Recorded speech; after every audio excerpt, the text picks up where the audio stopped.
శ్రీ వాసవి కన్యకా పరమేశ్వరి దేవస్థానంలో 7వ రోజు జగన్మోహిని అలంకరణలో అమ్మవారు భక్తులకు దర్శనమిచ్చారు.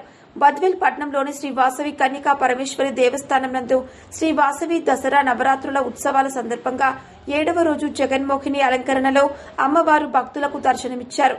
ఆర్యవైశ్య వర్తక సంఘం కొండపల్లి చిన్న సుబ్బారావు, సెక్రటరీ ఉరిమి శ్రీనివాసులు మరియు ఆలయ కమిటీ సభ్యులు మరియు యువజన సంఘం మహిళా మండలి వారు ఆధ్వర్యంలో తోట ఉత్సవం ఘనంగా నిర్వహించారు. ఆలయ ప్రాంగణమంతా పచ్చని చెట్లతో, తోరణాలతో, వివిధ రకాల కూరగాయలు, పండ్లు ఏర్పాటు చేసి భక్తులు ఆలయ ప్రాంగణంలోనికి ప్రవేశించినప్పటి నుండి పచ్చని తోటలోకి విహరిస్తున్నట్లుగా అమ్మవారిని కళ్లకు కట్టినట్టుగా అద్భుతముగా అలంకరించి భక్తులకు దర్శన భాగ్యాన్ని కల్పించారు. పలు దేవతామూర్తుల విగ్రహాలను ఏర్పాటు చేసి అదేవిధంగా జంతువులు సంచరిస్తున్నట్లుగా, అదేవిధంగా నవ వినాయకులు మంగళ వాయిద్యాలు వాయిస్తూ అమ్మవారి ప్రార్థనలు చేస్తున్నట్లుగా భక్తులను ఆకర్షించాయి.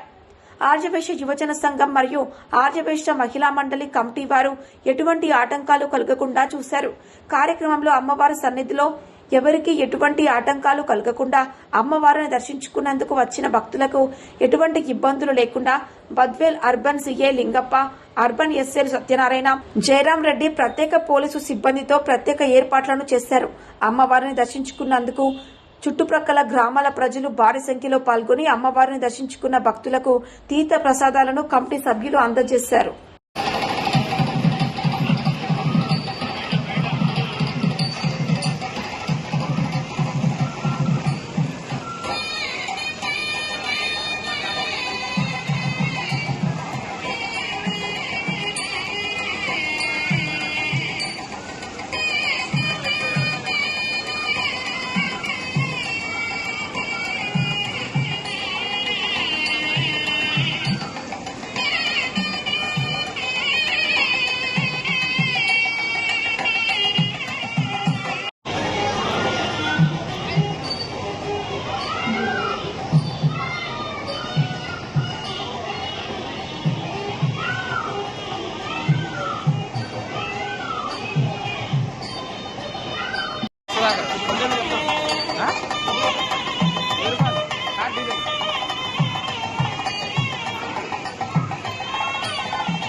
వెంటనే నా వెన్నుంటి ఉన్న మా కమిటీ సభ్యులు అందరి సహకారంతో నేను ఎంతో గ్రాండ్ గా అమ్మవారికి సేవలు చేస్తున్నా.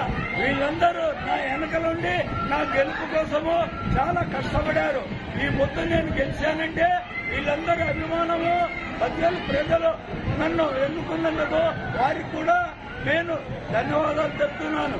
యువజన సంఘం వారు కూడా నా వెనకబడి ఉండి మేము చేసే కార్యక్రమాలకు మాకు చేదోడు వాదోడు ఉండి ఈ ప్రోగ్రాములన్నీ సక్సెస్ చేస్తున్నారు.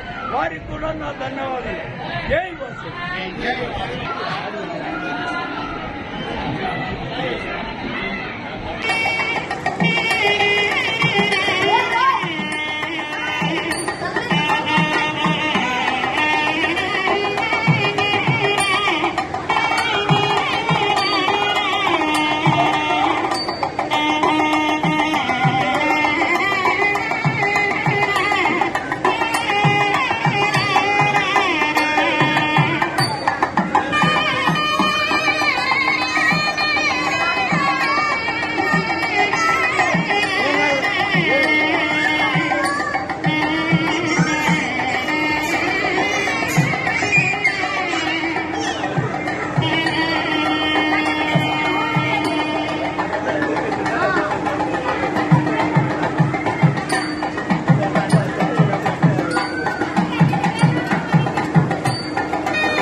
ఆనాడు శివుణ్ణి ఆరాధించిన భస్మాసురుడికి, రాక్షసుడికి ఒక వరం ఇచ్చాడు.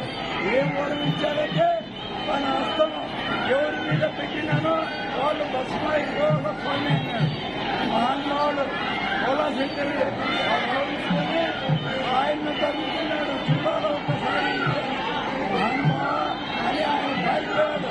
ఈయన ఎవరు దేవతలు కానిస్తే వాళ్ళందరినీ రాష్ట్రం నుంచి కాల్చడం చూశాడు.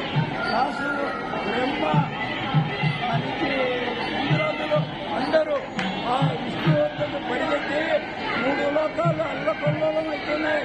స్వామి మాకు రక్షించు, ఈ 3 లోకాలను కాపాడు అని కోరగా ఆయన మోహిని అవతారం ఎత్తి వచ్చి అతని రాక్షసుతో డ్యాన్స్ చేసి భస్మాసురుడి హస్తం తల మీద వచ్చేటట్టు డ్యాన్స్ చేసి ఆ హస్తం ఆయన తొమ్మిదికి వస్తూనే ఆయన ప్రాణం అయిపోయాడు. ఈ 3 లోకాలను, ప్రజలను, దేవతలను ఆ మహావిష్ణువు కాపాడాడు. ఈ పొద్దు ఆ మహానుభావుడు ఆంధ్రప్రదేశ్ లో ఒక అంబేద్కర్ జిల్లాలో ఒక టెంపుల్ ఉంది. అది మోహినీదేవి అలంకారంతో విష్ణుమోహన్లో ముందు పక్క, మోహినీదేవి వెనుక పక్క ప్రపంచంలోనే ఇది ఒక్క టెంపుల్ ఉంది. భారత ఖండంలో లేదు. కాబట్టి ప్రజలందరూ ఇక్కడే దర్శించుకోవడం కాక ఆ దేవస్థానానికి వెళ్ళి అక్కడ కూడా దర్శించుకొని మీరందరూ కూడా అమ్మవారి జీవన్ని తీసుకుంటామని నేను ఈరోజు మాకు చూడటేమి అమ్మవారి మోహన్ అవతారమైతేమి అక్కడ అసలు గర్భగుడి లేకేమి మహా కళగా చేశాము. కాబట్టి ప్రతి ఒక్క కులం అందరూ వచ్చి అమ్మవారిని దర్శించుకొని జీవన్ని తీసుకొని నేను ఇచ్చే ప్రసాదం తీసుకొని మమ్మల్ని దీవిస్తారని కోరుతూ నేను మధ్యాహ్నం ప్రజలకు మనవి చేసుకుంటాను. జై వాసవి.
జరుగుతున్నాయి.